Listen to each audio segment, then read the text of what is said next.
الأنبياء والمرسلين نبينا محمد وعلى آله وأصحابه أجمعين أما بعد أعوذ بالله من الشيطان الرجيم بسم الله الرحمن الرحيم الذين يأكلون الربا لا يقومون إلا كما يقوم الذي يتخبطه الشيطان من المس وقال تعالى في مقام آخر وقل رب أعوذ بك من همزات الشياطين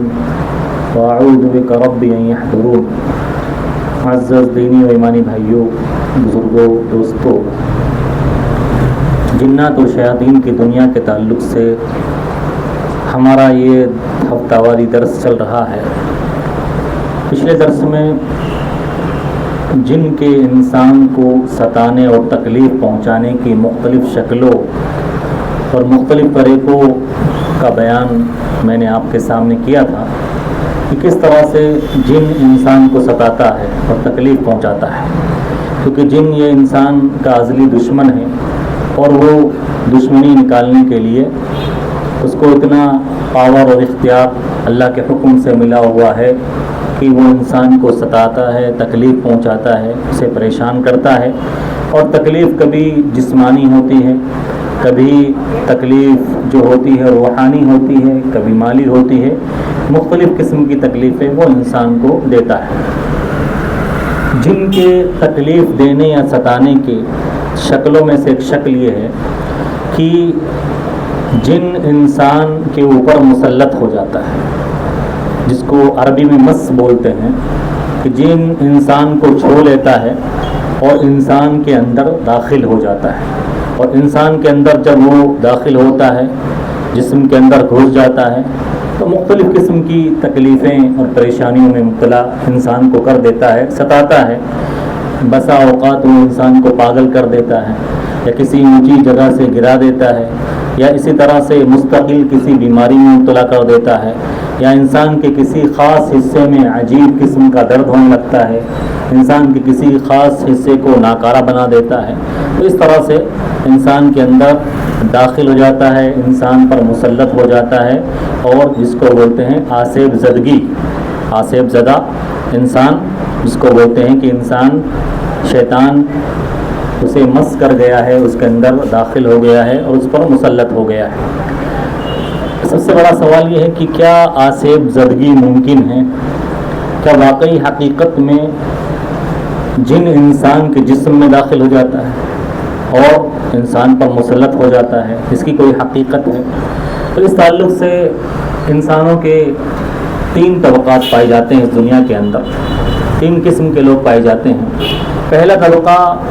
جو اس بات کا انکار کرتا ہے کہ یہ جن کا مس اور یہ آسیب زدگی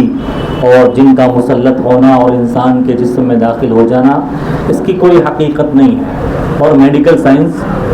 اس چیز کو نہیں مانتی. میڈیکل سائنس اس چیز کو نہیں مانتی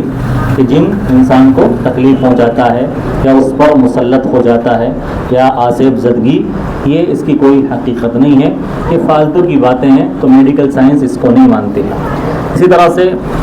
بعض لوگ ہیں، ایک طبقہ انسانوں کا ایسا بھی ہے جو یہ کہتا ہے کہ جن انسان کو تکلیف تو پہنچاتے ہیں لیکن ظاہری طور پر تکلیف پہنچاتے ہیں، انسان کے جسم میں داخل نہیں ہو سکتے. انسان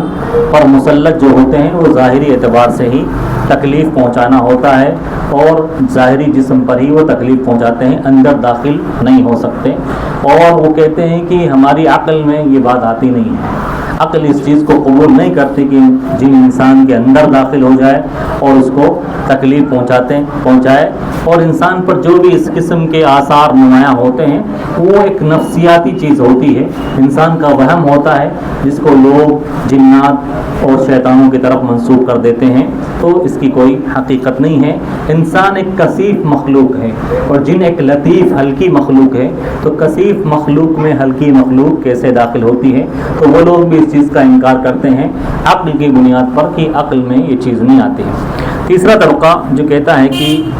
جن انسان کے جسم میں داخل ہوتا ہے اور انسان کے جسم میں داخل ہو کر اسے تکلیف پہنچاتا ہے، اسے پریشان کرتا ہے. اور ان کی بہت ساری دلیلیں ہیں کتاب و سنت سے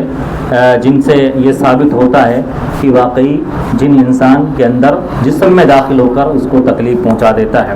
چنانچہ اس تعلق سے مشہور روایت بخاری اور مسلم کے اندر جس میں آتا ہے کہ ایک عورت نے اللہ کے نبی صلی اللہ علیہ وسلم سے آ کر شکایت کی کہ اللہ کے رسول صلی اللہ علیہ وسلم میرے اوپر حملہ ہوتا ہے ایک بیماری کا، ایک چیز کا، کہ جس کی وجہ سے میں پریشان ہو جاتی ہوں اور میری عقل کام کرنا بند کر دیتی ہے۔ تو اللہ کے رسول صلی اللہ علیہ وسلم میں بہت تکلیف میں ہوتی ہوں، میرے لیے دعا کیجیے، مجھے اللہ تعالیٰ اس بیماری سے شفا دے دے۔ اللہ کے نبی صلی اللہ علیہ وسلم نے فرمایا ان صبرتی فلک الجنہ، اگر تو صبر کر لے تو تیرے لیے جنت ہے، اور اگر تو چاہتی ہے کہ میں دعا کر دوں تو میں دعا کر دوں گا۔ تو اس نے کہا کہ اللہ کے رسول صلی اللہ علیہ وسلم میں صبر کر لوں گی، میں صبر کر لوں گی، لیکن بس آپ میرے لیے اتنا دعا کر دیجئے کہ جب میرے اوپر اس کا حملہ ہو تو میری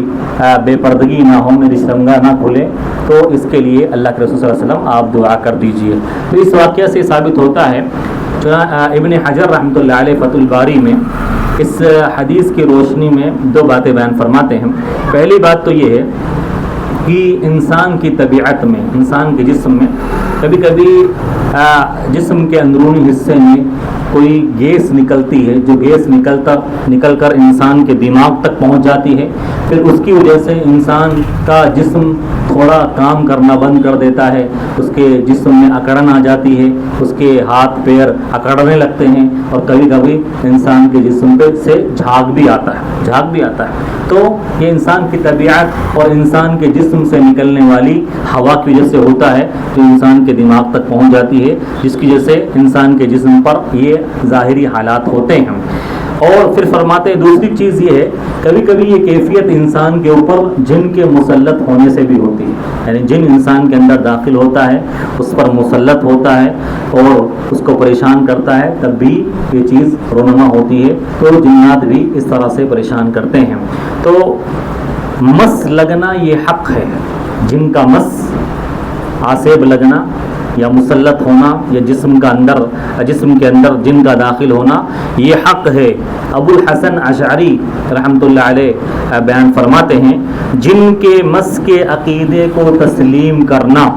جن کے مس کے عقیدے کو تسلیم کرنا، یہ اہل السنہ والجماعہ کی پہچان ہے۔ یعنی اہل السنہ والجماعہ وہ گروہ جو اللہ کے نبی صلی اللہ علیہ وسلم کے صحابہ کے طریقے پر ہیں، ان کی پہچان یہ ہے کہ یہ اس مسئلے میں وہ مانتے ہیں کہ ہاں، جن کا اندر داخل ہو کر پریشان کرنا، ستانا انسان کو یہ حق ہے۔ چنانچہ امام احمد بن حنبل سے ان کے بیٹے عبداللہ نے پوچھا کہ اے ابا جان، لوگ جو یہ جن کے مس کا انکار کرتے ہیں کہ جن کے مس کی کوئی حقیقت نہیں ہے، تو آپ کا اس بارے میں کیا موقف ہے، آپ کا کیا خیال ہے؟ تو امام احمد بن حنبل نے جواب دیا، جو لوگ اس کا انکار کرتے ہیں وہ لوگ غلطی پر ہیں، در حقیقت میں وہ خود انکار نہیں کر رہے ہیں، بلکہ شیطان ہی ان کی زبان سے اس بات کا انکار کروا رہا ہے۔ تو امام احمد بن حنبل نے بھی کہا کہ جن کا داخل ہونا اور مس کرنا، آسیب زدہ ہونا انسان کا یہ حق ہے اور اہل السنہ والجماعہ کا عقیدہ ہے۔ اس تعلق سے علماء کرام نے بہت ساری باتیں لکھی ہے کہ جب انسان کے جسم میں داخل ہوتا ہے تو تکلیف کی آخری حد جو ہوتی ہے، انسان بے ہوش ہو جاتا ہے، کبھی کبھی انسان بے ہوش ہو جاتا ہے، یا اس کی بعض علامتیں بعض علماء کرام نے یہ بھی لکھی ہے کہ انسان کو نیند بہت آتی ہے، انسان کو نیند بہت آتی ہے۔ اسی طرح سے انسان کے جسم کے کسی ایک حصے میں مستقل درد رہتا ہے، انسان کے پٹھوں میں یا جوڑوں میں یا پیروں میں یا کمر میں مستقل درد رہتا ہے۔ تو یہ علامتیں علماء کرام نے بیان فرمائی ہیں کہ جب جن انسان کے جسم میں داخل ہوتا ہے تو اس طرح کی تکلیفیں پہنچاتا ہے، اور اس جیسی اور بھی تکلیفیں ہو سکتی ہیں۔ اور اس کے بہت سارے دلائل کتاب و سنت میں ملتے ہیں، بہت سارے دلائل کتاب و سنت میں ملتے ہیں۔ اگر اللہ کے نبی صلی اللہ علیہ وسلم کی زندگی میں دیکھا جائے تو بہت سارے واقعات بھی ملتے ہیں۔ چنانچہ عثمان بن ابی العاص رضی اللہ عنہ بیان فرماتے ہیں کہ کان بی وجع یؤلمنی، میرے جسم میں ایک عجیب قسم کا درد ہوتا تھا اور مجھے بہت پریشان کرتا تھا. کادا ان یہلکنی، اور مجھے ایسا لگتا تھا کہ یہ درد مجھے ہلاک کر ڈالے گا، اس درد کی وجہ سے میری جان چلی جائے گی. تو میں نے اللہ کے نبی صلی اللہ علیہ وسلم سے اپنے اس درد کی شکایت کی کہ اللہ کے نبی میرے جسم کے اس حصے پر درد ہوتا ہے. اللہ کے رسول صلی اللہ علیہ وسلم نے کہا کہ جس حصے پر درد ہوتا ہو اس پر ہاتھ رکھو اور 3 مرتبہ بسم اللہ پڑھو اور پھر 7 مرتبہ یہ دعا پڑھو، اعوذ بعزت اللہ وقدرتہ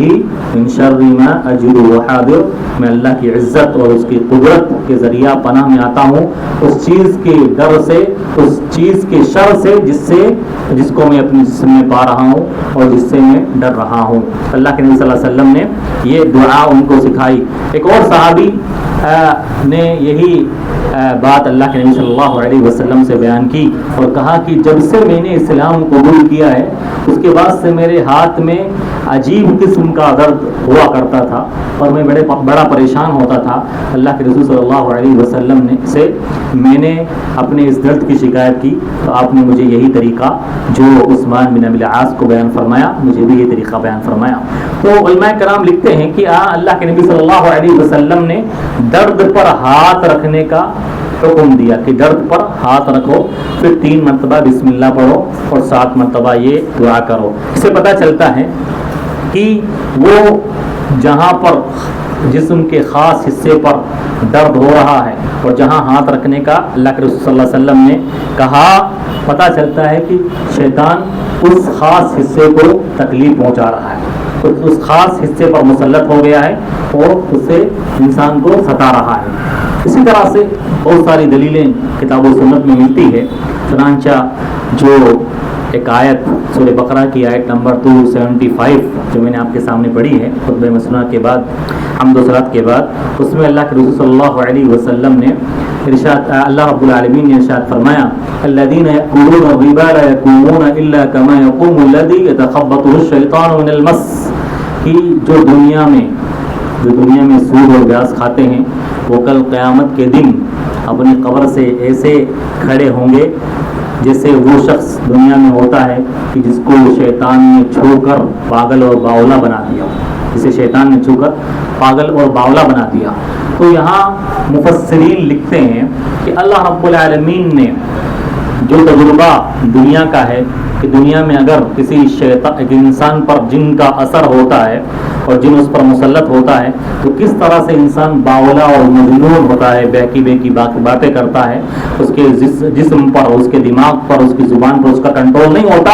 ویسے ہی ایک سود خور کا معاملہ کل قیامت کے دن ہونے والا ہے. تو اکثر مفسرین نے کہا ہے کہ اس سے پتہ چلتا ہے اس آیت سے کہ جن یہ انسان کے جسم میں داخل ہو کر اسے پریشان کرتا ہے اور اس کی عقل کو چھین لیتا ہے. اسی طرح سے ایک اور آیت سورہ مومنون کی جس میں اللہ رب العالمین نے ارشاد فرمایا وَقُلْ رَبِّ أَعُوذُ بِكَ مِنْ هَمَزَاتِ الشَّيَاطِينِ، اے نبی پاک صلی اللہ علیہ وسلم آپ کہیے کہ اے میرے رب میں تجھ سے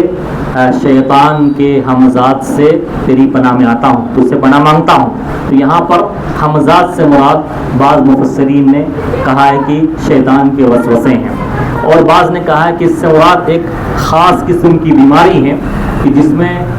شیطان کا حملہ انسان پر ہوتا ہے اور انسان کی عقل جواب دینے لگتی ہے اور انسان باولا اور پاگل ہو جاتا ہے. تو یہاں اللہ رب العالمین سے پناہ مانگی گئی ہے ہمزات الشیاطین سے، جو ایک بیماری ہے جو شیطان کے مسلط ہونے سے انسان کو لگتی ہے. پھر فرمایا وَقُلْ وَأَعُوذُ بِكَ رَبِّ أَن يَحْضُرُونِ، اور اے پروردگار اے میرے رب میں تیری پناہ میں آتا ہوں اس بات سے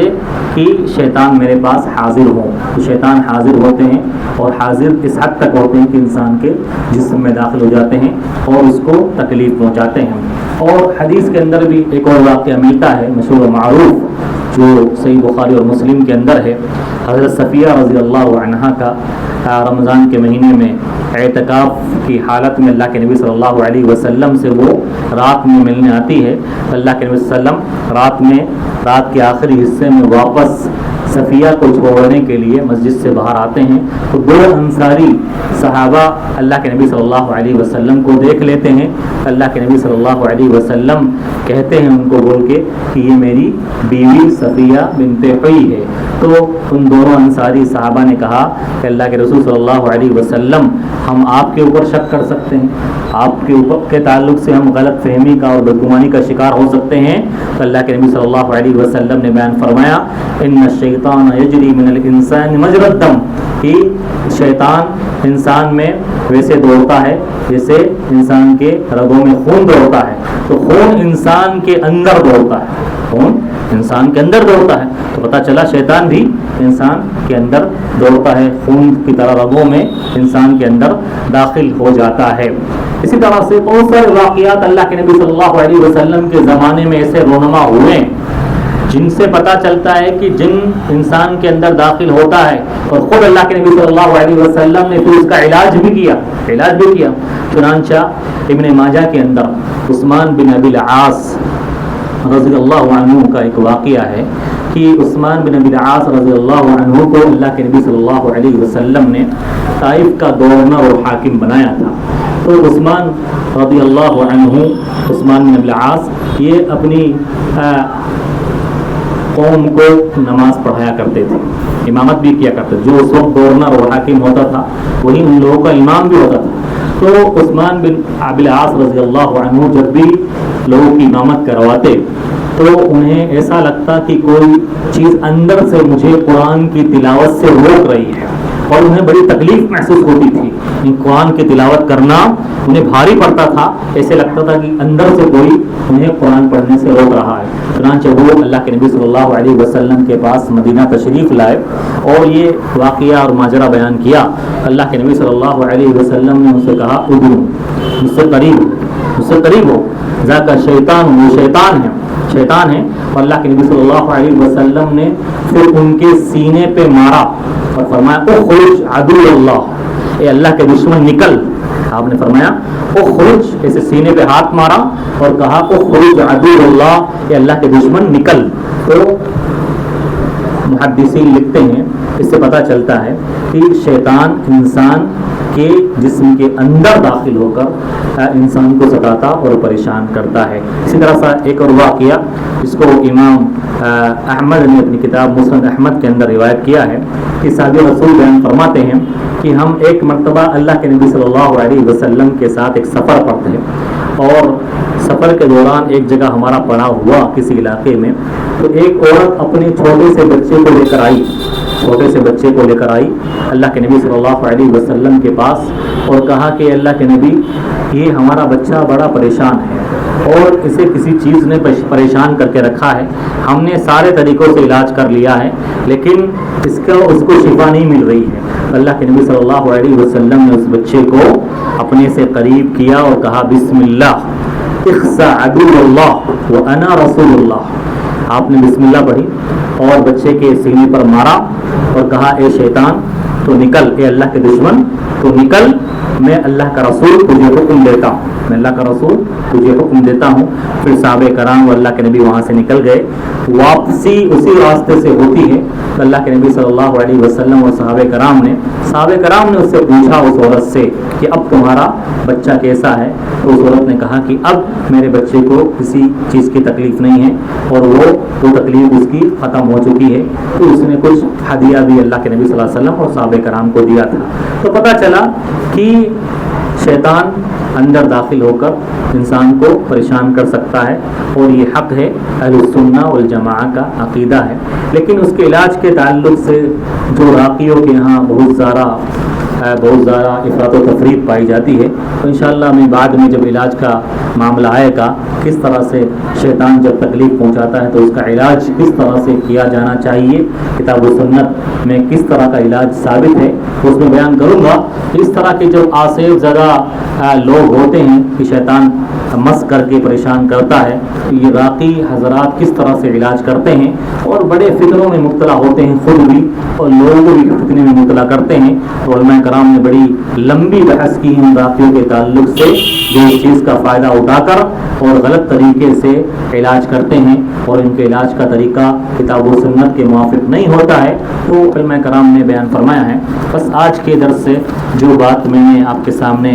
بیان کی ہے اس سے یہی ثابت ہوتا ہے کہ شیطان انسان کے اندر داخل ہوتا ہے اور اندر داخل ہو کر مسلط ہو کر انسان کو ستاتا ہے اور پریشان کرتا ہے، اور کتاب و سنت سے یہ چیز ثابت ہے اور مختلف واقعات سے جو اللہ کے نبی صلی اللہ علیہ وسلم کے زمانے میں آئے اور بعد میں تابعین، صحابہ کرام، تابعین، تبع تابعین، محدثین کے زمانے میں بھی بہت سارے واقعات آئیں، ان کی روشنی میں یہی پتہ چلتا ہے کہ یہ بات حق ہے اور اس پر ایمان لانا یہ اہل سنہ والجماع کا موقف ہے۔ اللہ تعالیٰ سے دعا ہے کہ اللہ تعالیٰ ہمیں صحیح معنوں میں دین اسلام کو سمجھنے والا بنائے۔ آمین۔ اقول قولی ھذا استغفر اللہ لی و لکم۔